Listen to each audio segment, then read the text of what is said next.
Patrick, sou estudante de quarto trimestre, bacharel em teologia, sou professor de escola bíblica dominical e também pregador do Evangelho.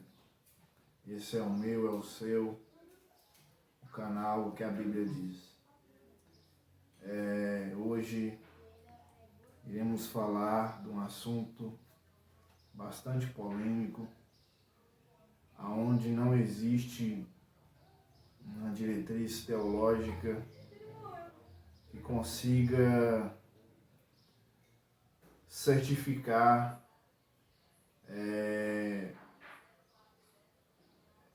o que nós iremos falar hoje. Existem várias teorias, existem algumas teorias, mas nenhuma delas pode comprovar se são verídicas. Eu estou falando dos Néfilis, estou falando dos gigantes que habitaram na terra na época antes do dilúvio. Mas antes eu peço, se inscreva no canal, ative o sininho de notificação, compartilhe esse vídeo para o máximo de pessoas que você puder, para nos ajudar a divulgar a palavra de Deus, a divulgar esse canal, a divulgar o que a Bíblia diz. E também comente bastante, comente para que assim que nós possamos melhorar em alguma parte, alguma coisa que a gente possa melhorar, assim a gente possa fazer. Bem, o assunto que iremos tratar hoje está no livro de Gênesis, capítulo 6, versículo 1 e 2, que diz assim: como se foram multiplicando os homens na terra, lhes nasceram filhas. Vendo os filhos de Deus que as filhas dos homens eram formosas, tomaram para si mulheres, as que entre todas mais lhe agradaram. Então disse o Senhor: o meu espírito não agirá para sempre no homem, pois este é carnal, e os seus dias serão de 120 anos. Ora, naquele tempo havia gigantes na terra, e também depois, quando os filhos de Deus possuíram as filhas dos homens, os quais lhe deram filhos, estes foram valentes, varões de renome na antiguidade. Bem, este texto ele vai falar de algo que aconteceu, que mudou a anatomia do homem, mudou a natureza do ser humano. E por isso, Deus então, ele rejeita a humanidade. Ele rejeita a vida humana. O texto diz que os filhos de Deus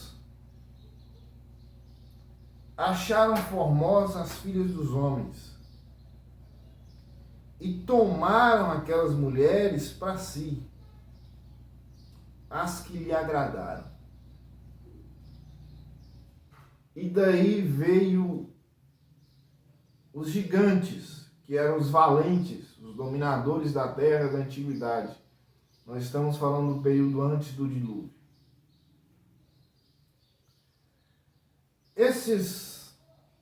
Existem três teorias básicas para tentar explicar isso daqui.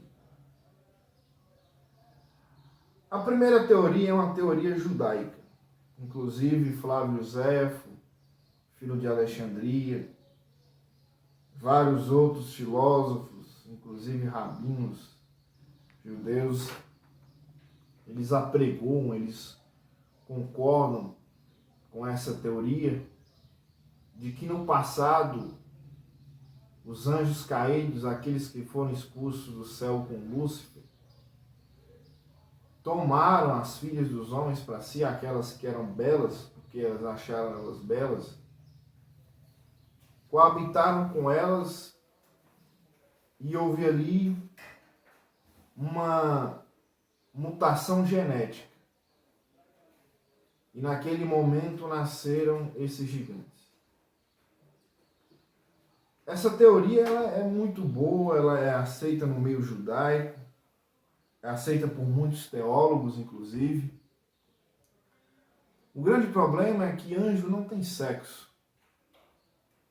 Anjo, ele é um ser assexuado, ele não tem um sexo definido. Ele não tem órgão genital. Então, essa primeira teoria, ela apresenta um problema. Esse problema no qual eu estou dizendo agora. A segunda teoria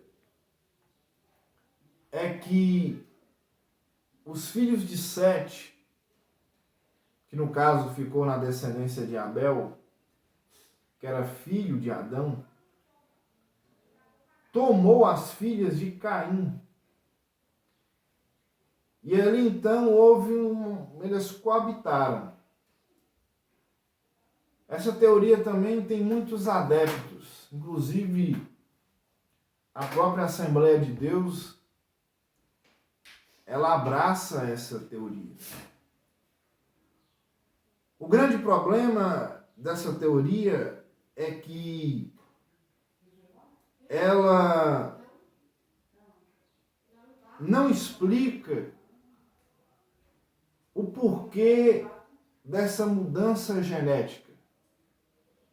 Não explica o porquê de os filhos de Sete coabitarem com as filhas de Caim, ter essa mudança. Pode ser algo espiritual, pode ser algo no sentido de que os filhos de Sete eram especiais, eram considerados aqui no texto filhos de Deus, quanto a outra descendência, uma descendência mal, e houve essa mistura genética e nasceu esses gigantes.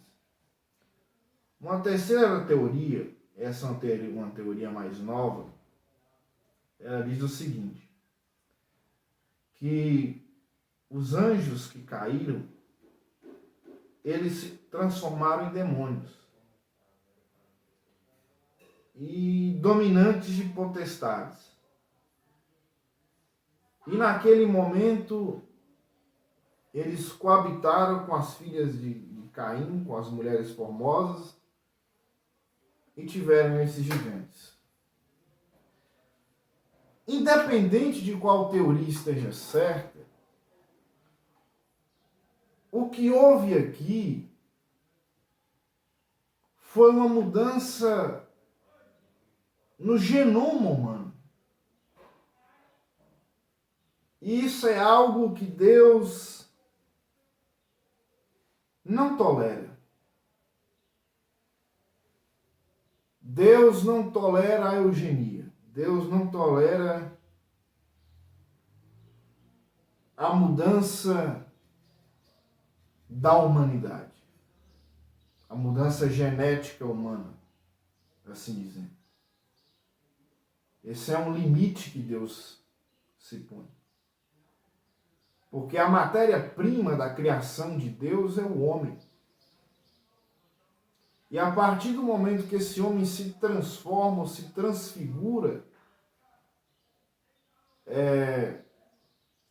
isso se torna inaceitável para Deus. E aqui mais na frente no texto vai dizer que Deus se arrependeu de ter feito o homem e aí veio o dilúvio. Então, o que aconteceu aqui é algo que podemos levar para os dias de hoje também, né? Sobre as questões de mudança de gênero, mudança genética, enfim. Nós podemos abranger vários assuntos sobre isso. É uma questão que a gente pode polemizar ela, a gente pode problematizar ela, porque realmente é algo que, segundo a Constituição de Deus, é algo inaceitável. E assim agradeço por você ter me acompanhado até aqui.